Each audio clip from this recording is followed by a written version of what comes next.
हाँ तो दोस्तों, कैसे हैं आप। मेरा नाम मुनीश गुप्ता है और मैं हाजिर हूँ फिर से रिलेशन एंड फंक्शन का नेक्स्ट लेक्चर लेकर। ये lecture specifically inverse of functions के ऊपर बेस्ड है, जिसमें एनसीईआरटी के क्वेश्चंस एक स्पेसिफिक ऑर्डर में करवाने की कोशिश करी है मैंने। इन्वर्स की डिटेल डिस्कशन हम पिछले लेक्चर में कर चुके हैं, अब हमें क्वेश्चंस को अटेम्प्ट करना है, बट फिर भी मैं चाहता हूँ कि एक बार मैं कॉन्सेप्ट को डिस्कस कर दूँ। Okay, let us start with. चलिए शुभारंभ करते हैं इन्वर्स ऑफ फंक्शन का। फंक्शन का इन्वर्स क्या होता है और ये कब एग्जिस्ट करता है और फिर इसको कैसे निकाला जाता है। 3 क्वेश्चन रेज होते हैं। इन्वर्स क्या होते हैं? जनरली जब हम इन्वर्स की बात करते हैं तो हमारे दिमाग में एक ही बात आती है कि 5 का इन्वर्स होता है 1/5, 4 का इन्वर्स होता है 1/4, which means we are talking about multiplicative inverse, जिसको हम रेसिप्रोकल बोलते हैं। एक तो इन्वर्स होता है मल्टीप्लिकेटिव इन्वर्स, जो हम शुरू से पढ़ते आ रहे हैं। दूसरा मल्टीप्लिकेटिव इन्वर्स के बाद होता है एडिटिव इन्वर्स, मतलब 5 का एडिटिव इन्वर्स क्या होगा? -5। ये 2 इन्वर्स हम छोटी क्लासेस से पढ़ते आ रहे हैं और यही इन्वर्स हमारे ऊपर हावी रहते हैं। तो जब हम एफ इन्वर्स या फंक्शन के इन्वर्स की बात करते हैं तो ये बीच में इन्वॉल्व हो जाते हैं, तो बिल्कुल इनको एक्सक्लूड करके बात करनी है। जब भी हम फंक्शन के इन्वर्स की बात करेंगे तो ना तो हम मल्टीप्लिकेटिव इन्वर्स की बात कर रहे हैं, ना हम एडिटिव इन्वर्स की बात कर रहे हैं, क्योंकि फंक्शन के जो इन्वर्स हैं वो एक डिफरेंट कॉन्सेप्ट है। तो सर, फंक्शन का इन्वर्स क्या होता है?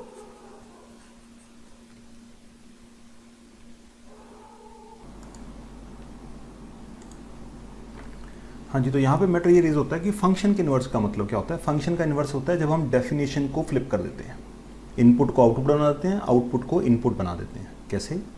जैसे फॉर एग्जांपल मेरे पास फंक्शन गिवन है फ्रॉम A to B। पहला सेट A है, दूसरा सेट B है, इनपुट A है और आउटपुट B है। बट जब मैं फंक्शन के इन्वर्स की बात करता हूँ तो फंक्शन का इन्वर्स जनरली f-1 पावर -1 से दिया जाता है। ये सिर्फ एक सिंबॉलिक फॉर्म है, इसका एक्सपोनेंशियल मीनिंग कुछ नहीं है। मतलब फिर आपके मन में वही बात आएगी कि इसका मतलब 1/f है। No, never. ये सिर्फ और सिर्फ सिंबॉलिक मीनिंग है एक्सप्रेशन का कि function it is the inverse of the function. तो इन्वर्स में हम क्या करते हैं? फंक्शन के इन्वर्स में हम आउटपुट को यहाँ पे ले आते हैं और इनपुट को यहाँ पे ले आते हैं। मतलब अब आउटपुट इनपुट बन गई और इनपुट आउटपुट बन गई। एग्जाम्पल के साथ डिस्कस करता हूं। For example, function is given from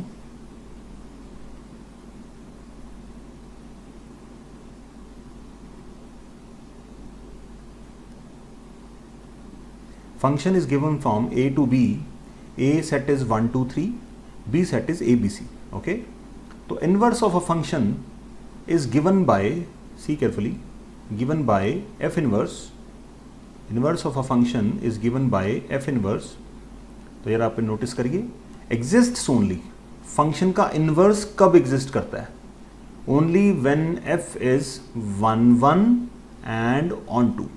जब फंक्शन 1 1 भी हो और ऑन टू भी हो तभी F एग्जिस्ट करेगा, तभी F इनवर्स एग्जिस्ट करेगा। कहने का मतलब फंक्शन बाइजेक्टिव हो। अब ये क्या है, कैसे, हम आपके साथ डिस्कस कर रहा हूं, थोड़ा टाइम लगेगा। F क्या है? F is given as 1A 2B 3C। Okay, तो देखो इसका मैंने एरो डायग्राम बनाया, तो ये मेरे पास एरो डायग्राम है। 1 2 3 पहला सेट है और दूसरा सेट ABC है। 1 is connected with A, 2 is connected with B and 3 is connected with C। तो ये मेरे पास इस फंक्शन का एरो डायग्राम आ गया। अब मुझे इसके इन्वर्स की बात करनी है, तो मुझे क्या चेक करना है? 1 1 एंड ऑन टू। हाँ जी, बिल्कुल, फंक्शन के एरो डायग्राम को देखे ही पता चल रहा है कि ये 1 1 है, ऑन टू है। Very good. तो इसका मतलब F इन्वर्टिबल है। F इन्वर्टिबल है। अब इन्वर्टिबल का मतलब क्या करना है? मैंने इनपुट को आउटपुट की जगह रखना है और आउटपुट को इनपुट की जगह रखना है। वो कैसे रखूंगा? यहां पे देखिएगा, F इनवर्स का मतलब F इनवर्स निकालना है। क्योंकि ये बाइजेक्टिव है, 1 1 ऑन टू है, तो मैं यहां पे पहुंच जाऊं, नहीं तो मैं यहां पे पहुंच नहीं पाऊंगा कभी। वो क्यों, वो अभी डिस्कस करूंगा आपके साथ। तो F इनवर्स का मतलब हमने क्या कर दिया? इनको उल्टा दिया। ये सुनो, तो देखो यार, A इज कनेक्टेड विद 1 यहाँ पे 1 इज कनेक्टेड विद ए था, यहाँ पे A is connected with 1, B is connected with 2 and C is connected with 3। देखो बिल्कुल उसका उल्टा हो गया। इसी को कहते हैं हम F inverse of a function. ठीक है, चलिए अब सर क्वेश्चन ये रेज होता है कि सर 1 1 एंड ऑन टू क्यों होना चाहिए, बाकियों का इन्वर्स नहीं होता क्या? चलिए वही डिस्कस करते हैं। आप साथ साथ नोट्स बनाते रहिए बच्चों। ओके, तो f is not invertible if f is not 1 1 और ऑन टू। 1 1 या ऑन टू में से एक भी चीज चलेगी तो आपका f जो है वो इन्वर्टिबल नहीं होगा, आप उसका इन्वर्स नहीं निकाल सकते, मतलब इन्वर्स फंक्शन नहीं निकाल सकते। देखिएगा ध्यान से, मैंने यहां पे एक एग्जांपल ली है। Function is defined from a to b where a 1 2 3 है और b a b है, और ये फंक्शन की क्वालिटी क्या है, ये मैनी वन है, मैनी वन। ओके ठीक है, मैनी वन हो सकता है।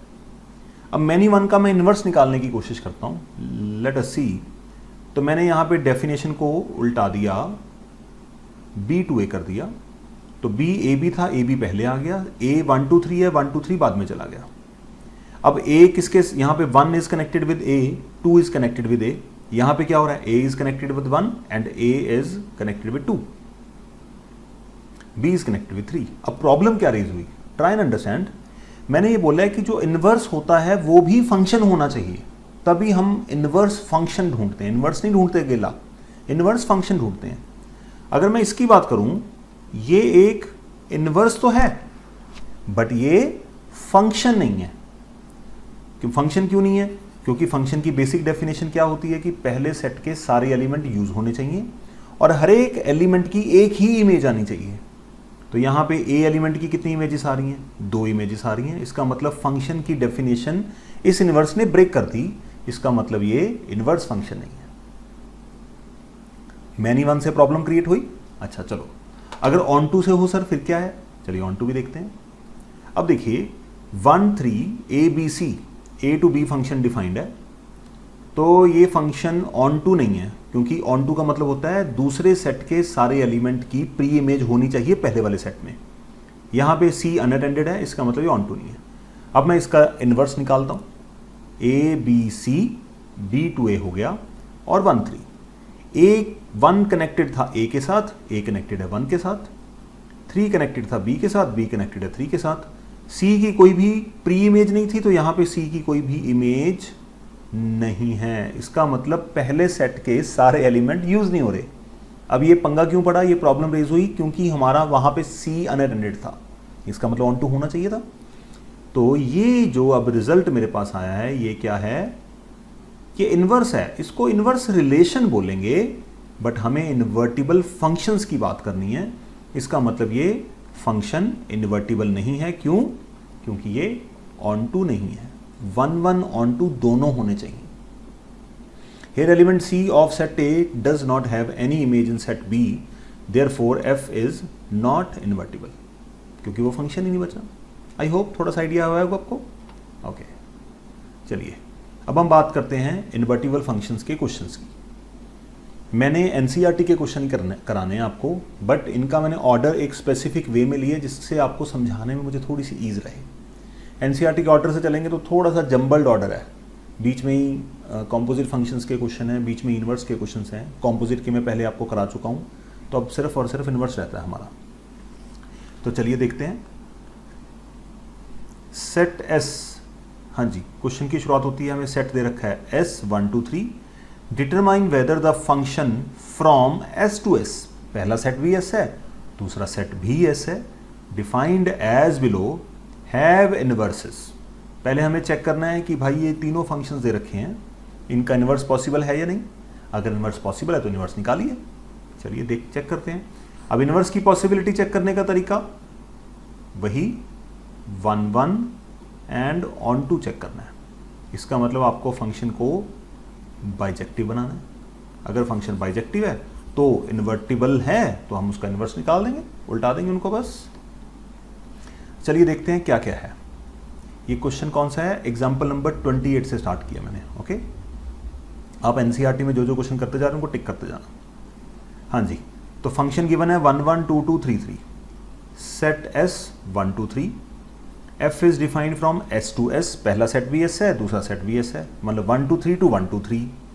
और फंक्शन क्या है बच्चों, 1 1 2 2। ये ऑलरेडी ना मेरा क्लासरूम लेक्चर है, मैंने पढ़ाया हुआ है, तो नोट्स मेरे बने हुए थे, तो मैं उन्हीं को यूज़ कर रहा हूँ। दोबारा सारा लिखने की तकलीफ मैं करना नहीं चाहता, क्योंकि मैंने ऑलरेडी यूज़ किया हुआ है सारा। ओके, F है 1 1 2 2 3 3। तो हमें इसको क्या चेक करना है कि ये ऑन टू एंड 1 1 है या नहीं। वैसे तो इसके एरो डायग्राम बना के चेक कर लेते हैं, अदरवाइज एरो डायग्राम ना भी बनाएंगे तो भी चेक करने का तरीका है, वो भी आपके साथ डिस्कस करता हूँ। पहले एरो डायग्राम से देखते हैं। तो पहला सेट है S 1 2 3, दूसरा सेट भी S है 1 2 3। 1 is connected with 1, 2 is connected with 2, 3 is connected with 3। तो बिल्कुल जी, फंक्शन के एरो डायग्राम को देख के ही पता चल रहा है कि 1 1 है एंड ऑन टू है, इसका मतलब ये इन्वर्टिबल है। तो हम लिखते हैं F is 1 1 onto, F inverse exists. क्योंकि ये बाइजेक्टिव है इसलिए F इनवर्स आएगा इसका, वो मैं रीजन आपके साथ डिस्कस कर चुका हूं। तो F इनवर्स क्या होगा, F इनवर्स जब हमें रोस्टर फॉर्म में दे रखा हो तो हमें जो यहाँ पे एलिमेंट्स हैं फंक्शन के, एक्चुअल फंक्शन के एलिमेंट है, उनको फ्लिप कर देना है बस। ऑर्डर्ड पेयर के एलिमेंट्स को फ्लिप कर देना है। तो 1 1 का फ्लिप करेंगे तो 1 1 आएगा, 2 2 को फ्लिप करेंगे 2 2, 3 3 को फ्लिप करा 3 3। ओके, तो ये मेरे पास आ गया F inverse. I hope you are understanding. दूसरा, क्या हम सर हर बार एरो डायग्राम बनाना जरूरी है? हाँ, जरूरी नहीं है, टाइम कंज्यूम होता है। अगर आप इससे बचने की कोशिश कर सकते हो तो क्वेश्चन को देखते ही, रोस्टर फॉर्म की बात कर रहा हूं, देखते ही आप बता सकते हैं कि 1 1 ऑन टू है या नहीं। उसके लिए करना क्या होता है, check 1 1 onto for roster form. ध्यान से देखिए, सेट बी मतलब दूसरे सेट के यहां पे ये जो एलिमेंट है, सेकंड एलिमेंट सेट हैं, इनको देखना है हमें। फंक्शन के अंदर जो सेकंड एलिमेंट है ऑर्डर पेयर का, उसको चेक करना है। सेट बी के सारे एलिमेंट प्रेजेंट होने चाहिए, कोई भी छूटना नहीं चाहिए। देखो यार, 1 है, 2 है, 3 है। ओके जी, तीनों के तीनों प्रेजेंट है। दूसरा, रेपिटेशन इज नॉट अलाउड। देखो 1 2 3 तीनों एक एक बार ही हैं, बस that is the only check जो आपको सीधा ही बता देगा कि ये 1 1 है या ऑन टू है या दोनों है। ओके, पहली बात, दूसरे एलिमेंट को चेक करना है आपने ऑर्डर्ड पेयर के। सारे जो सेट बी है उसके सारे एलिमेंट यहां पे दिखने चाहिए, 1 है, 2 है, 3 है। और दूसरी बात, कोई रिपीट नहीं होना चाहिए, 1 भी रिपीट नहीं हो रहा, 2 भी रिपीट नहीं हो रहा और 3 भी रिपीट नहीं हो रहा। अगर रिपीट होता है, ये रिपीट नहीं होना चाहिए, इसका मतलब 1 1 की बात कर रहे हैं। और सारे एलिमेंट यूज होने चाहिए, इसका मतलब ऑन टू की बात कर रहे हैं। चलिए अगले क्वेश्चन में देखते हैं, खुद से ट्राई करिए पॉज करके, अपने अभी पता चलेगा। तो सेट है 1 2 3 टू 1 2 3, यही हमारे पास फंक्शन की डेफिनेशन है, S टू S है। और फंक्शन दे रखा है 1 2 2 1 3 1। अच्छा, अब हम शॉर्टकट से चेक करते हैं क्या इसका ये बाइजेक्टिव 1 1 ऑन टू है या नहीं है। 1 1 ऑन टू के लिए क्या चाहिए होता है, सेकंड एलिमेंट को चेक करो, क्या यहाँ पे सारे एलिमेंट मौजूद हैं। सेकंड सेट के एलिमेंट क्या है, 1 2 3। तो 2 है, 1 है, 1 है, इसका मतलब 3 यहाँ पे यूज नहीं हुआ, इसका मतलब ये ऑन टू नहीं है। काम अटक गया, ये आप सीधा चेक करके लिख सकते हो, एरो डायग्राम की जरूरत नहीं है। But for the sake of convenience अगर आप एरो डायग्राम बनाना चाहते हो तो कोई आपको रोकने वाला नहीं है, अपनी अपनी कन्वीनियंस की बात है। 1 2 3 1 2 3, 1 कनेक्टेड है 2 के साथ, 1 कनेक्टेड है 2 के साथ, 2 कनेक्टेड है 1 के साथ और 3 अगेन कनेक्टेड है 1 के साथ। तो ये क्या हो गया, मैनी 1, और ऑन टू भी नहीं है। तो F is many 1, therefore F inverse does not exist. बात ही खत्म होगी, जिसके साथ हम आगे बात नहीं करेंगे। ओके, आगे देखते हैं बच्चों, सी पार्ट। F दे रखा है 1 3 3 2 2 1। ओके, तो दूसरा सेट हमारे पास एलिमेंट क्या लेके बैठा है, 1 2 3। 3 है, 2 है, 1 है और कोई रिपीट नहीं है, इसका मतलब ये बाइजेक्टिव होगा। एरो डायग्राम से देखना चाहते हैं सर, ऐसे बात नहीं बन रही। 1 is connected with 3, 3 is connected with 2 and 2 is connected with 1, 1 1 on 2, therefore F inverse exists. अगर इनवर्स एग्जिस्ट करता है तो क्या करना है, रोस्टर फॉर्म में ऑर्डर्ड पेयर को फ्लिप कर देना है। तो 1 3 का 3 1 बन गया, 3 2 का 2 3 और 2 1 का 1 2। आई होप क्वेश्चन इजी लगा होगा आपको। आगे देखते हैं। ये है 1.3 का क्वेश्चन नंबर 5। जो क्वेश्चन टेक्स्ट नंबर मिल रहा है आपको उसको टिक करते जाना बच्चों। State whether the reason of the following function have inverse और नॉट। अब हमें यहाँ पे इनवर्स नहीं निकालना, बस सिर्फ हमसे पूछा गया कि इनवर्स एग्जिस्ट करता है या नहीं करता। वो मैं आपके साथ ऑलरेडी डिस्कस कर चुका हूँ। इनवर्स कब होगा? जब फंक्शन 1 1 होगा और ऑन टू होगा, मतलब बाइजेक्टिव होगा। ठीक है जी। शॉर्टकट मारना चाहेंगे तो बहुत ही बढ़िया है, एरो डायग्राम बनाना चाहेंगे देन ऑल्सो थिंग्स वर्क। 1 2 3 4 अगर आप चाहते हैं वीडियो को पॉज करके खुद से ट्राई करना, उससे बढ़िया कुछ नहीं है, आपकी प्रैक्टिस भी साथ में हो जाएगी। 1 2 3 4 से 10 तक मेरे पास सेट डिफाइंड है। इनपुट है 1 2 3 4 से और आउटपुट है इस सेट से। तो 1 is connected with 10, 2 is connected with 10, 3 is connected with 10 and 4 is also connected with 10। मुझे इसकी इन्वर्टिबिलिटी चेक करनी है। वो किसके ऊपर डिपेंड करता है कि फंक्शन 1 1 है एंड ऑन टू है। तो शॉर्टकट क्या होता है? सेकंड एलिमेंट को देखो, सारे एलिमेंट आने चाहिए। एक ही तो एलिमेंट है, सारे ही आ रहे हैं, ठीक है। और कोई रिपीट नहीं होना चाहिए। भाई यहाँ पे तो 4 बार आ रहा है सर, तो ये मेरे पास फंक्शन जो है बाइजेक्टिव नहीं है। एरो डायग्राम आपके सामने है। 1 2 3 4 सारे ही 10 के साथ कनेक्टेड हैं। तो 1 10 के साथ जुड़ेगा, 2 10 के साथ जुड़ा, 3 10 के साथ जुड़ा, 4 10 के साथ जुड़ा। तो ये क्या है भैया? Many one. चेक कर लो, एफ इनवर्स एग्जिस्ट नहीं करेगा ना। ओके जी। फंक्शन है 5 6 7 8 से लेके 1 2 3 4 और ये फंक्शन की डेफिनेशन थी। फंक्शन क्या गिवन है? 5 4 6 3 7 4 8 2। चेक करने का तरीका वही 1 2 3 4 है जी। 1 2 3 4 सारे एलिमेंट होने चाहिए। 4 है, 3 है, 4 है, रिपीट हो रहा है ना, चेक करने की जरूरत नहीं है। 1 भी नहीं है। इसका मतलब ये एलिमेंट नंबर 4 रिपीट हो रहा है, तो इसका मतलब ये 1 1 ऑन टू नहीं होगा। रिपीट होने का मतलब क्या है? ये मैनी वन है। ओके, चेक कर लो। यहाँ पे मेरे पास 5 का कनेक्शन आया 4 के साथ, 6 का कनेक्शन है 3 के साथ, 7 का कनेक्शन है 4 के साथ। तो देख लो यहाँ पे मैनी वन आ गया है। तो मैनी वन आते ही हमारी प्रॉब्लम खड़ी, ना तो 1 1 है ना ऑन टू है, क्योंकि 1 भी यहाँ पे यूज नहीं हुआ। तो इसका मतलब आप कह सकते हैं कि एफ इन्वर्टिबल नहीं है। डन।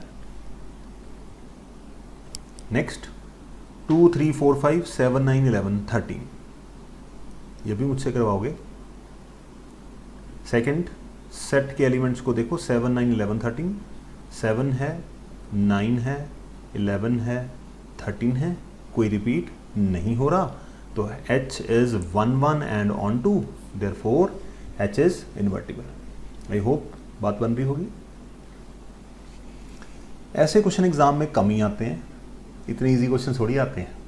पेपर मुश्किल नहीं होता, बट मान लेते हैं। अब बात करते हैं ऐसे फंक्शंस की जो हमें सेट बिल्डर फॉर्म में गिवन होता है। सेट बिल्डर फॉर्म का मतलब जैसे आपको गिवन है f of x equal to 2x plus 3। ऐसे फंक्शंस का इन्वर्स कब निकलेगा? थोड़ी सी डेप्थ की बात है, ध्यान से देखिए। Inverse of a function given in set builder form, इसका तरीका क्या है? दो तरह की सिचुएशंस हमारे सामने बनती है। एक तो क्लियर है कि फंक्शन इन्वर्टिबल तभी है जब वो 1 1 ऑन टू मतलब बाइजेक्टिव होगा। दूसरा तरीका, ये तो प्राइमरी कंडीशन है, इसके बिना तो कोई बात ही नहीं होगी। ठीक है, इसको हम कंडीशंस नहीं मानते, प्राइमरी कंडीशन है, तो फिक्स है। दो तरीके के फंक्शन हमारे सामने होते हैं, मेरा ध्यान से सुनना। कुछ ऐसे फंक्शंस होते हैं जिसमें हमें बाइजेक्टिविटी 1 1 ऑन टू की जो कंडीशंस हैं वो क्वेश्चन में गिवन होती हैं। उसमें एग्जामिनर आपको बताना चाहता है कि भाई बाइजेक्टिविटी मैं खुद संभाल लूंगा, तुम मुझे इसको इन्वर्टिबल शो करो। एक तरीका है, वो अभी डिस्कस करूंगा। ठीक है, 1 1 ऑन टू मैं संभाल लूंगा, तुम सीधा इन्वर्स निकालो। एक तो वो तरीका है। दूसरा तरीका होता है कि वहां पे बाइजेक्टिविटी के बारे में कोई डिस्कशन नहीं होती, हमें बोला जाता है कि आप इसका इन्वर्स निकालो। इन्वर्स निकालने का मतलब पहले मुझे उसको बाइजेक्टिव प्रूव करना पड़ेगा, बाइजेक्टिव कैसे प्रूव करते हैं, पिछली एक्सरसाइज में हम बहुत क्वेश्चन कर चुके हैं। पहले बाइजेक्टिव प्रूव करना पड़ेगा, दूसरा काम फिर उसका इन्वर्स निकालना पड़ेगा। तो पहले तरीका क्या है, जब बाइजेक्टिविटी के बारे में कोई भी डिस्कशन क्वेश्चन में नहीं की होगी, ठीक है, तब हमें क्या करना है, सबसे पहला काम चेक बाइजेक्टिविटी, 1 1 ऑन टू दोनों चेक करने पड़ेंगे। और फिर हमें क्या करना है, फंक्शन में से x की वैल्यू निकालनी है इन टर्म्स ऑफ y, ठीक है, फंक्शन को y के इक्वल लेट कर लेना है, x की वैल्यू निकालनी है इन टर्म्स ऑफ y, और ये वैल्यू निकाल के हमें g ऑफ y की फॉर्म में लिख देना है। ये काम हम जनरली नहीं करेंगे। बाइजेक्टिविटी इज नॉट कंफर्म्ड, ऐसा क्वेश्चन नहीं मिलता, बाइजेक्टिविटी गिवन ही होती है क्वेश्चन में, ठीक है। तो जनरली अगर बाइजेक्टिविटी ना गिवन हो, कुछ भी ना पता हो सवाल के बारे में, तब हम कैसे करेंगे, क्वेश्चंस करेंगे तभी पता चलेगा। ये सिर्फ मैं मेथड बता रहा हूं आपको। दूसरा केस होता है कि जब हमें बाइजेक्टिविटी क्वेश्चन ने खुद हैंडल कर ली, एग्जामिनर ने बाइजेक्टिविटी के लिए कोई ना कोई आपको क्लू दे दिया, वो कैसे देगा वो डिस्कस करते हैं। तब हम करेंगे क्या, पहले तो क्लू देखें ना कैसा गिवन होता है। फॉर एन एग्जाम्पल, मुझे एक फंक्शन गिवन है from natural number two y, उस डिफाइंड है, इनपुट नेचुरल नंबर्स हैं और आउटपुट क्या है, y सेट की आउटपुट्स हैं सारी, y set n to r सुना है, r टू r भी हमने करा है, ठीक है, और लाइकवाइज z टू z करा है, ठीक है, इंटीजर टू इंटीजर। बट ये y वाला कैसे आया, देखो जरा क्या छेड़छाड़ करी है। फंक्शन गिवन है 4x + 3, y क्या है, देखो जरा ध्यान से, y अगर नेचुरल नंबर होता, यहां पे देखो जरा, मैं एक सिचुएशन, हाइपोथेटिकल सिचुएशन आपके सामने रखता हूं। अगर f डिफाइंड होता फ्रॉम n टू n, एक सिचुएशन डिस्कस करता हूं, तो यहां पे क्या होता जी, नेचुरल नंबर की वैल्यूज, और यहां पे भी क्या डालता, नेचुरल नंबर की वैल्यूज। तो अगर मैं n की वैल्यू 1 रखता, वैल्यूज क्या क्या थी, 1 2 3 4, यहाँ पे क्या था 1 2 3 4 5 6 7 8, ऐसा कुछ वैल्यूज आती, 9 भी लिख लेते हैं, ओके, ध्यान से समझना। अगर मैं यहाँ पे x की वैल्यू 1 रखता, तो फंक्शन की वैल्यू कितनी आती, 4 + 3 7। अगर मैं x की वैल्यू 2 रखता, 4 2 8 3 11, तो मान लो यहाँ पे कहीं 11 है, तो 2 पे आती 11। ये बाकी वैल्यूज का क्या बनता भाई, 1 2 कहाँ जाती, 4 5 1 सारी, मतलब 1 2 3 4 5 6 7, ये सारी वैल्यूज कहाँ जाती। इसका मतलब आगे भी बीच में से भी बहुत बड़ी वैल्यू छूटने वाली है। इसका मतलब अगर ये n टू n होता, देखो यार एग्जामिनर का तरीका देखो क्या है, अगर ये n टू n होता, तो फिर ये जो वैल्यूज हैं जो मैंने वाइट में यहाँ पे मार्क करी हैं, ये वैल्यू यूज ही ना होती। अगर ये वैल्यूज यूज ना होती, इसका मतलब ये फंक्शन ऑन टू नहीं रहता। अगर ऑन टू नहीं रहता तो इसका इनवर्स निकल ही नहीं पाएगा। You understand my point. यहां पे ये वैल्यूज यूज नहीं हो रही, इसका मतलब n की वजह से ये प्रॉब्लम क्रिएट हुई है। तो इन्होंने क्या करा, n को n नहीं लिया, उसकी जगह उसको y बना दिया। अब y में क्या करा है वो आपको समझाता हूं। ये तो मैंने हाइपोथेटिकल सिचुएशन ली थी, अगर n होता तो क्या प्रॉब्लम थी। अब इन्होंने y ले लिया। y को क्या बोला उन्होंने, y कौन है, y x इनपुट करने पर, ट्राई एंड अंडरस्टैंड, थोड़ी डीप बात है। x इनपुट करने पर कहां पे, इस फंक्शन में x इनपुट करने पर जो y की, मतलब फंक्शन को हम y मान लेते हैं, छोटा स्मॉल y, जो y की वैल्यूज आएंगी उन सारी वैल्यूज का set will be considered as capital Y। जैसे कि मैं आपको एग्जांपल के साथ समझाता हूं। नेचुरल नंबर है 1 2 3 4 एंड डा, और 1 डालने पर y की वैल्यू कितनी आ रही है, 7। 2 डालने पर y की वैल्यू 11 आ रही है, 3 डालने पर y की वैल्यू 15 आ रही है। तो जो y सेट है उसमें सिर्फ और सिर्फ वही वैल्यूज होंगी जो 1 डालने पर 7 आई, 2 डालने पर 11 आई, 3 डालने पर 15 आई, 4 डालने पर कुछ आएगी, 5 डालने पर कुछ आएगी, एंड सो ऑन। तो y सेट स्पेसिफिकली आपको ऑन टू बना के देने की ट्रिक है यहां पे। यहाँ पे कह रहा था ना, bijectivity is being handled by the problem itself. तो अगर या तो आपको 1 का हिंट दे रखा होगा, वो ऑन टू अपने आप ही हो जाएगा, और या आपको ऑन टू का हिंट दे रखा होगा, 1 भी अपने आप ही हो जाएगा। आपको करके नहीं दिखाना कुछ भी, मैंने सिर्फ आपको डीप लेवल पे ले जाके समझाने की कोशिश करी है। अब देखो, अगर मैं यहाँ पे इसकी बात करूँ, इस फंक्शन को अब मैं n टू y को y टू n लेके जाता हूँ, तो देखो ये 1 है, ऑन टू भी है, तो इसको जब फ्लिप करूँगा तो इन्वर्स पॉसिबल है। ठीक है, तो अगर मैं n टू n लेता तो यहाँ पे बहुत सारी वैल्यूज ऐसी होती जो डिफाइंड ना होती, तो इसलिए हमारा इन्वर्स पॉसिबल नहीं। तो फंक्शन को इन्वर्टिबल बनाने के लिए उसके अंदर कुछ ना कुछ झोल किया जाता है, तो वो झोल वाले क्वेश्चंस को हम कैसे हैंडल करते हैं। ठीक है, डरना नहीं है बिल्कुल भी, इसका एक स्पेसिफिक मेथड है, बस उसी को सॉल्व करना है। कैसे सॉल्व किया जाता है, जब ऐसी कोई सिचुएशन होती है, मतलब मोस्टली आप ये मान के चलिए कि अब हमें सिर्फ यही मेथड यूज करना है। करना क्या है, find gof and fog. Function का फॉग एंड गॉफ दोनों निकालिए। अब सवाल ये रेज होता है कि भैया जब g ऑफ f लेते हैं, तो इनपुट किसकी डलती है, f की। जब हम f ऑफ g लेते हैं तो इनपुट किसकी डलती है, g की। अरे भाई मेरे पास तो यहाँ पे f ऑफ x था, g कहाँ से आ गया, g तो गिवन ही नहीं है। जब भी हमने फॉग ऑफ निकालने हैं, हर बार f और g दोनों गिवन होते थे। अब g हमें f से ही निकालना है। कैसे, जरा ध्यान से देखो, फंक्शन मेरे पास यहाँ पे आया 4x + 3, इसको y लेट कर लिया मैंने, 4x + 3, x निकाला इन टर्म्स ऑफ y, तो यहाँ पे x की वैल्यू आई y - 3/4, ये सुनो, और इस फंक्शन को मैंने क्या लेट कर लिया, g ऑफ y। ये क्या किया सर, समझ नहीं आई।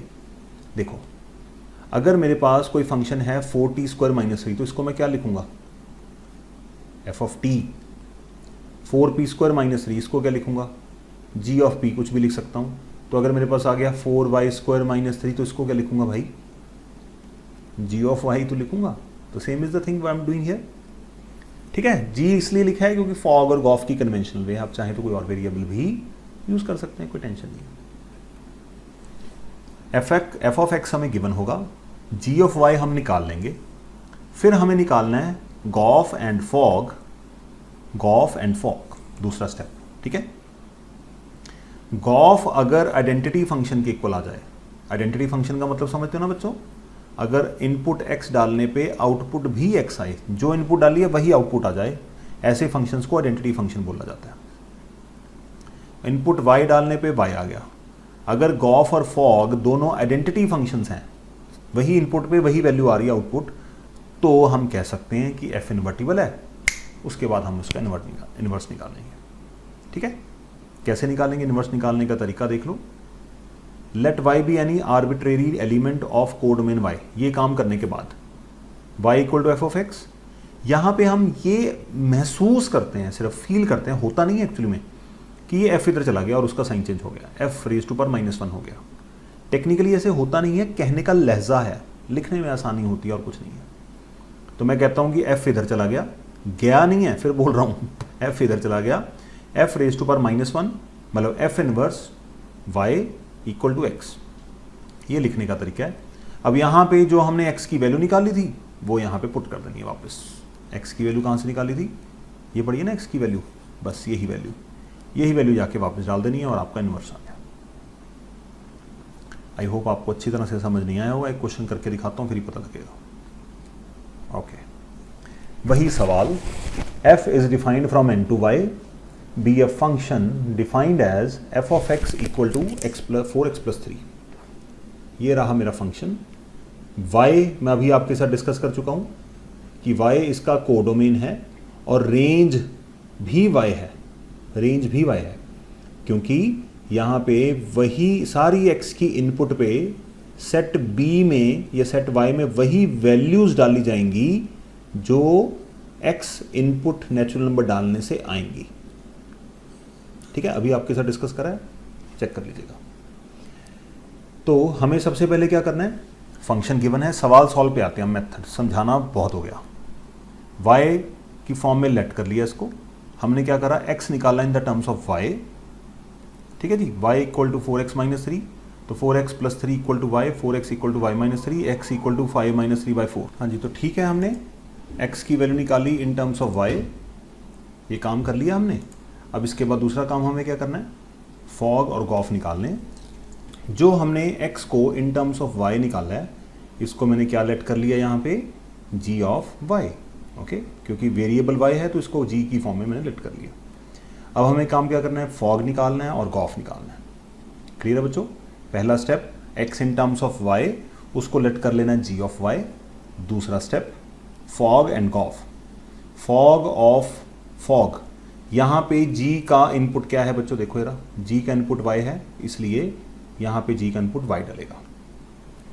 फॉग ऑफ y, तो fog f of gy, f of gy का मतलब f के अंदर जो इनपुट डलेगी वो gy डलेगी, जहाँ जहाँ पे x वेरिएबल होगा। तो f का x वेरिएबल ये रहा, और इनपुट क्या डालनी है हमने, g ऑफ y, तो 4 times g of y plus 3, 4 times g of y plus 3, तो g ऑफ y की वैल्यू है कितनी, ये रहा g ऑफ y। अब g ऑफ y यहाँ पे आके अपनी वैल्यू सब्स्टिट्यूट करा गया, तो इसको काट पीट करके मेरे पास फॉग ऑफ y की वैल्यू आई y।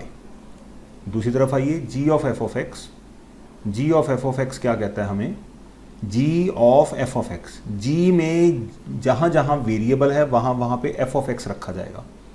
तो g ये रहा, और वेरिएबल कहाँ पे है, सिर्फ यहाँ पे, तो इसका मतलब ये वापस यहाँ पे आ गया, f of x minus 3 upon 4। तो इसको हम अब करते हैं simplify, 4x plus 3 minus 3 upon 4, 3 के साथ 3 कैंसिल हुआ, 4x बाई 4, 4 के साथ 4 कैंसिल हुआ, तो मेरे पास बचा x। तो y इनपुट पे आउटपुट y आ रही है, इसका मतलब ये आइडेंटिटी फंक्शन है जो हमें चाहिए था। g ऑफ f में x इनपुट पे मेरे पास आउटपुट क्या आ रही है, x आ रही है, तो इसका मतलब g ऑफ f भी मेरे पास आइडेंटिटी फंक्शन है। जब दोनों ही आइडेंटिटी फंक्शन है तो हम कहते हैं कि f इज इनवर्टिबल। ये सिर्फ करके दिखाना होता है, okay. x in terms of y, उसको g ऑफ y लेट करा, गॉफ और फॉग निकाले। अब बात आती है इन्वर्स की। इन्वर्स करने के लिए क्या करना है, y is equal to F of x, ये हमें पता ही है। यहाँ पे हम क्या करते हैं, f को इधर ले गए, लेके नहीं गए, सिर्फ बोलने का लहजा है, लिखने का तरीका है। f को इधर ले गए, f इनवर्स y बन गया इक्वल टू x, और x की वैल्यू हम ऊपर निकाल चुके हैं ऑलरेडी। x की वैल्यू कितनी निकाली है यहाँ पे, y माइनस 3 बाई 4, और यहाँ पे हमने x की वैल्यू सब्स्टिट्यूट कर दी, y minus 3 by 4, that is R inverse. 3 step involve हैं, कोई लंबा चौड़ा साइंस नहीं है। x की value in terms of y, fog, gof, और उसके बाद इनवर्स, दैट्स इट। चलिए, आई होप समझ आ रही होगी।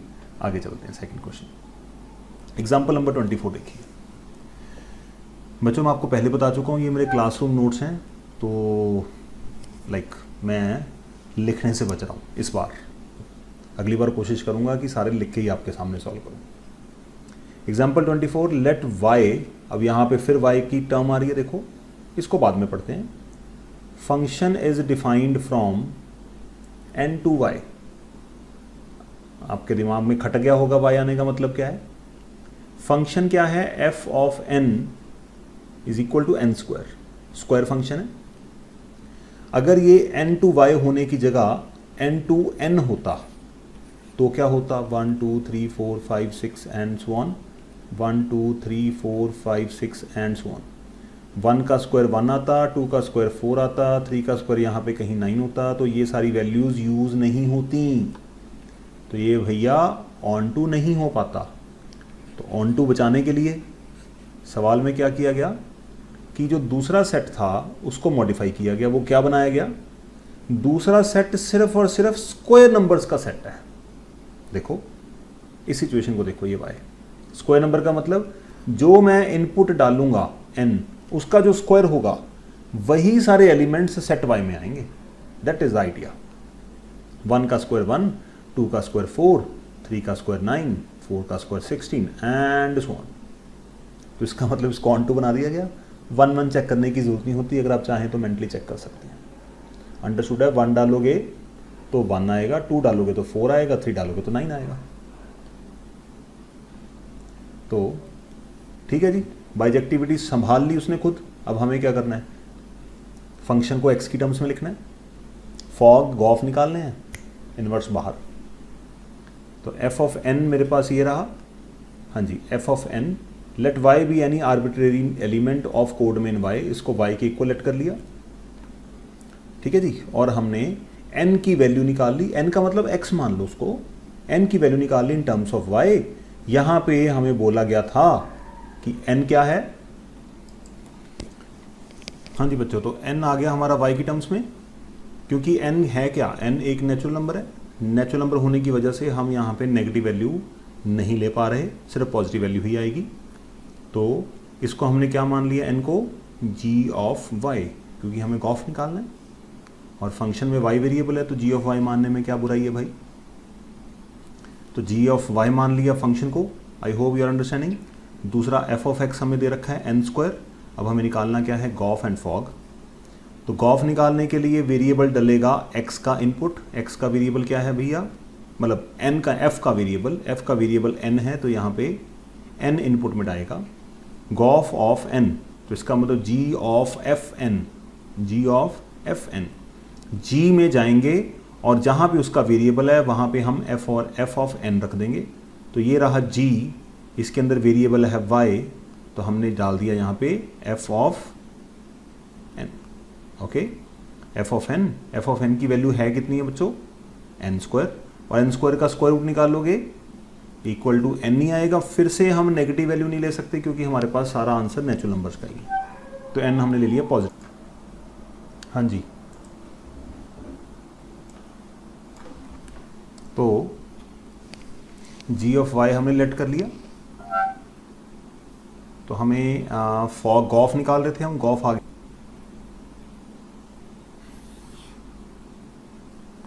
फॉग निकालना है, फॉग में हमें जी ऑफ वाई चाहिए, G of Y F of G Y, F of G Y, F में जी वाई जाएगा, एफ फंक्शन ये रहा और इसके अंदर हमें जी वाई डालना है, इसका मतलब जी वाई का होल स्क्वायर, तो जी वाई का होल स्क्वायर कर दिया। अब जी वाई है कितना, G of Y that is under root of Y, ठीक है। तो जी ऑफ वाई की वैल्यू यहाँ पे पुट कर दी, स्क्वायर करा तो फिर से वाई आ गया। अब नोटिस करो एक्स इन एन इनपुट पे आउटपुट क्या आई, एन, वाई इनपुट पे आउटपुट क्या आई, वाई, इसका मतलब दोनों क्या हैं, आइडेंटिटी फंक्शन है, इसका मतलब एफ इन्वर्टिबल है, दैट्स इट। बस यही काम आपको करके दिखाना है बार बार बच्चों। अगर एफ इन्वर्टिबल है बच्चों तो आपको इन्वर्स के लिए क्या करना है, y equal to F of x है, एफ को आपको ले जाना इधर, जाता नहीं है बस लिखने के लिए, ओके। एफ इधर चला गया, f inverse y equal to n, और एन की वैल्यू हमने कितनी निकाली थी अभी थोड़ी देर पहले, ये रही, एन की वैल्यू है अंडर रूट ऑफ वाई, तो यहाँ पे हमने रखा f inverse 1 y of y बोल सकते हो, is equal to under root of Y, that is going to be your inverse. तो वही तरीका, x in terms of y, उसको जी ऑफ वाई लेट कर लिया, फॉग ऑफ निकाला, दोनों आइडेंटिटी आनी चाहिए, उसके बाद एफ इनवर्स, बस। चलिए ये सवाल देखिए, ये सवाल में थोड़ा सा कॉन्सेप्ट में चेंज आ रहा है। यहाँ पे एक फंक्शन है, ये थोड़े से स्पेशल टाइप ऑफ फंक्शंस होते हैं, इन फंक्शंस को कहा जाता है इनवॉल्यूटरी फंक्शंस। इनवॉल्यूटरी फंक्शंस का मतलब मैं लिख के दिखाता हूँ, इनवॉल्व, ये आप कॉलेज में पढ़ेंगे। खैर ये फंक्शन क्या होते हैं कि इस फंक्शन में जो ओरिजिनल फंक्शन है इसका इनवर्स भी सेम ही आता है। फॉर एग्जांपल अगर मेरे पास ये फंक्शन है 4x + 3 / 6x - 4, जब आप इसका इन्वर्स करेंगे, जी ऑफ वाई निकालेंगे ना इन्वर्स, तो वो 4y + 3 / 6y - 4 ही होगा, ठीक है। ऐसे में हम गॉफ और फॉग नहीं निकालते, ऐसे में सिर्फ हमें फॉफ ही निकालना होता है, एफ ऑफ एफ वही निकालना होता है। तो इसने क्या बोला है, show that fof is equal to x, f of f x, input x है, आउटपुट भी एक्स है, इसका मतलब हमें ये शो करना है कि फॉफ क्या है, आइडेंटिटी फंक्शन है, तो बस फिर इन्वर्स निकाल देंगे। गॉफ और फॉग तो सेम ही आएंगे ना इसमें, आप ट्राई करना चाहते हो ट्राई कर सकते हो। इसको मैं y = 4x + 3 ले लेता हूँ, ओके। तो तो अपॉन 6x माइनस 4, तो यहाँ पे करूँगा क्या 6xy minus 4y equal to 4x plus 3। ठीक है भाई, ये आपके आंसर का पार्ट नहीं है, मैं सिर्फ आपको करके दिखा रहा हूँ कि सर आप गॉफ या फॉक क्यों नहीं निकाल रहे, मैं बताता हूँ। ओके, x वाले एक तरफ इकट्ठे कर लेते हैं, minus 4x 3 plus 4y, x common 6y minus 4 3 plus 4y, आप समझ पा रहे होंगे 3 plus 4y over 6y minus 4। तो देखो यार सेम ही तो आया, जब फॉग निकाल लूँ या फॉफ निकाल लूँ काम तो एक ही करना है, तो इसलिए हम फिर ये सारा काम नहीं करेंगे। ओके, तो यहाँ पे हमें निकालना है सिर्फ और सिर्फ f of fx। f of fx का मतलब बड़ा सिंपल है, अगर fx इक्वल टू 2x है तो f ऑफ x क्या होगा, जहाँ जहाँ पे x है वहाँ वहाँ पे मैं क्या रख दूंगा, f ऑफ fx रख दूंगा, बस इतना ही काम है। ओके, ठीक है ना। f of x equal to 2x है, अगर मैं इनपुट की जगह 1 डालता हूँ तो x will be replaced by 1। तो यहाँ पे f ऑफ fx निकालना है तो इनपुट की जगह पे क्या रखना पड़ेगा, जो नंबर यहाँ पे डाला है, तो that is f of x और f ऑफ x। थोड़ी सी कैलकुलेशन है, f ऑफ x की वैल्यू क्या है 4x प्लस 3 अपोर 6x माइनस 4, ये वैल्यू यहाँ पे प्लग इन करी, plus 3 6 times f of x की वैल्यू माइनस 4, ब्रैकेट को ओपन करा, 4 जाके 4 के साथ मल्टीप्लाई हुआ, 4 3 के साथ मल्टीप्लाई हुआ, 16x plus 12, 6x minus 4 as it is copy हो रहा है, प्लस 3। यहाँ पे हम क्या करते हैं, एलसीएम ले रहे हैं, एलसीएम लेने के बाद मेरे पास जो वैल्यू आई 16x प्लस 12, 6x 3 के साथ मल्टीप्लाई हुआ 18x, माइनस 4 3 के साथ मल्टीप्लाई हुआ minus 12। I hope you are understanding. ठीक है जी, डिनोमिनेटर इसका हमने एज इट इज यहाँ पे कैप्चर कर लिया। होल फ्रैक्शन, फ्रैक्शन की लाइन थोड़ी सी बड़ी करके रखिएगा। डिनोमिनेटर में भी हमने ऐसी एलसीएम लिया, 24x 18 कॉपी हो गए, उसके बाद 6 जाके माइनस 4 के साथ मल्टीप्लाई हुआ माइनस 24, और फिर माइनस 4 जाके माइनस 4 के साथ मल्टीप्लाई हुआ प्लस 16।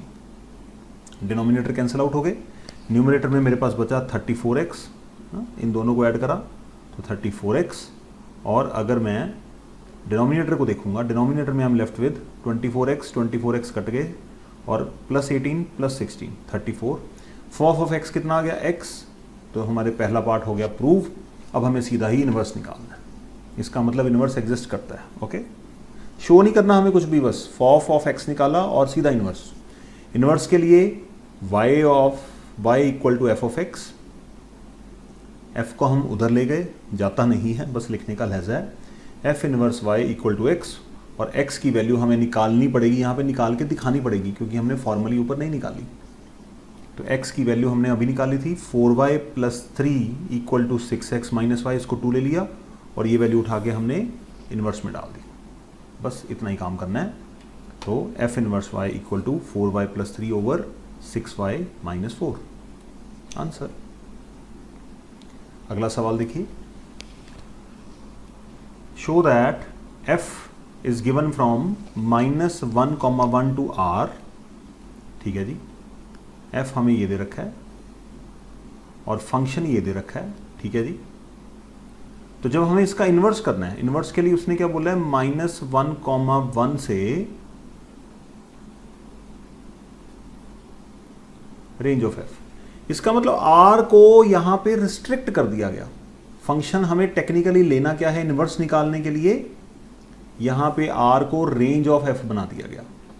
कहने का मतलब एरो डायग्राम से समझते हैं, ज्यादा अच्छे तरीके से समझ आएगी। यहां पे है -1 से लेके 1 तक, बीच में मान लेते हैं 0, बहुत सारे नंबर हैं, मैंने सिर्फ कुछ ही नंबर लिए हैं, और यहां पे है r। ठीक है जी, अगर मैं यहां पे x की वैल्यू -1 रखता हूं तो -1 प्लस 2 -1/1 -1। ठीक है जी, अगर मैं यहाँ पे x की वैल्यू 0 रखता हूँ तो ये 0 आ जाएगा, क्योंकि न्यूमरेटर में 0 जाएगा तो 0 ही बन जाना है। तीसरी वैल्यू अगर मैं x की यहाँ पे 1 रखता हूँ तो ये आ जाएगा 1/3। यहाँ पे और -1 के बीच में बहुत सारी वैल्यूज़ हैं, बहुत सारी वैल्यूज़ हैं, उन सब के आंसर भी इसी हिसाब से आ जाएंगे। बट आउटपुट में रियल नंबर है, रियल नंबर में क्या क्या होता है, √3, √2, -7/2, ठीक है, 9/7, बहुत सारे नंबर होते हैं। ये सारे नंबर तो हमारे आंसर आएंगे नहीं, क्योंकि हमें -1 या -1 से बड़े नंबर लेने हैं, 1 से छोटे लेने हैं। ये बड़े बड़े नंबर, मतलब फॉर एग्जांपल यहाँ पे अगर मैं 1 लाख रख लेता हूँ, ये वैल्यू कैसे आएगी, आएगी नहीं वैल्यू। इसका मतलब ये अनअटेंडेड वैल्यू है, इसका मतलब ये ऑन टू नहीं रहेगा। यहाँ पे फिर हमें क्या बोला गया इसका सोल्यूशन करने के लिए, मैंने बोला था ना बाइजेक्टिविटी क्वेश्चन खुद हैंडल करेगा। देखो ध्यान से, यहाँ पे हमसे बोला गया है कि आपने जो सेकंड सेट लेना है वो क्या लेना है, रेंज ऑफ एफ लेना है। अरे भाई सेकंड सेट बेसिकली कोडोमेन होता है, और उसने बोला है कि सेकंड सेट रेंज है, रेंज इक्वल टू कोडोमेन, तो ऑन टू ही हो गया। अदरवाइज सवाल के हिसाब से -1 डालने से माइनस आ रहा है 1, 0 डालने से 0 आ रहा है, 1 डालने से 1/3 आ रहा है। तो मतलब यहाँ पे कोई और वैल्यू डालूंगा तो कोई और वैल्यू आएगी, यहाँ पे कोई और वैल्यू रखूंगा तो फिर कोई और वैल्यू आएगी, एंड इस तरह से। तो जो जो वैल्यूज आएंगी वो वाला सेट लेना हमें सेकंड। इसका मतलब 1, 1 और ऑन टू दोनों कंफर्म हो गए। तो बस यही मॉडिफिकेशन की होती है। ये सिर्फ आपको समझाने के लिए बता रहा हूं बच्चों, ताकि डेप्थ तक क्वेश्चन का फंडा क्लियर रहे। ठीक है जी, क्वेश्चन में करना क्या है, हमें 1, 1 हमें प्रूव करना है, ऑन टू के लिए उसने काम कर दिया हमारा। दोनों में से एक किया होता है, दूसरा होता ही है, कई बार करने को बोल देते हैं, कई बार ना करो। तो 1, 1 प्रूव करने के लिए वही तरीका होता है, f of a equal to f of b। a यहाँ पे वैल्यू पुट कर देंगे, पहले a पुट कर दी, फिर b पुट कर दी, और ये वैल्यूज़ यहाँ पे शो हो रही हैं। वैल्यूज़ पुट करने के बाद हमें करना है cross multiply, a b and 2a and ab plus 2b, ab cancel out हो गए। उसके बाद 2a इक्वल टू 2b, और काट पीट के मेरे पास आया a इक्वल टू b, और जैसे ही a इक्वल टू b आया f इज़ 1, 1। अब हमें इन्वर्स निकालना है, सीधा ही इन्वर्स निकालने का तरीका वही, y equal to F of x let कर लिया, f उधर चला गया जो कि जाता नहीं है, याद रखना है।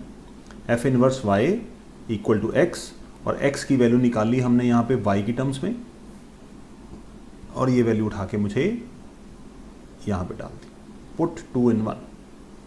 ठीक है, value of x in terms of y आपको निकालनी पड़ेगी।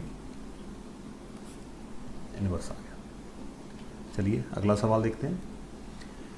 14th क्वेश्चन में हमें r दे रखा है जी, इनपुट दे रखी है, रियल नंबर में से -4/3 निकाल दो। वो आप समझ रहे होंगे, -4/3 यहाँ पे रखा तो डिनोमिनेटर में 0 आ जाएगा, जो कतई मंजूर नहीं है बच्चों। दूसरा f ऑफ x दे रखा है 4x over 3x plus 4, inverse निकालना है। इन्वर्स निकालने के लिए काम क्या करना है, इन चारों में से कोई एक ऑप्शन होगी। इन्वर्स निकालने के लिए बड़ा सिंपल सा काम है, आपको x in terms of y निकालना है, वही तो इन्वर्स होता है।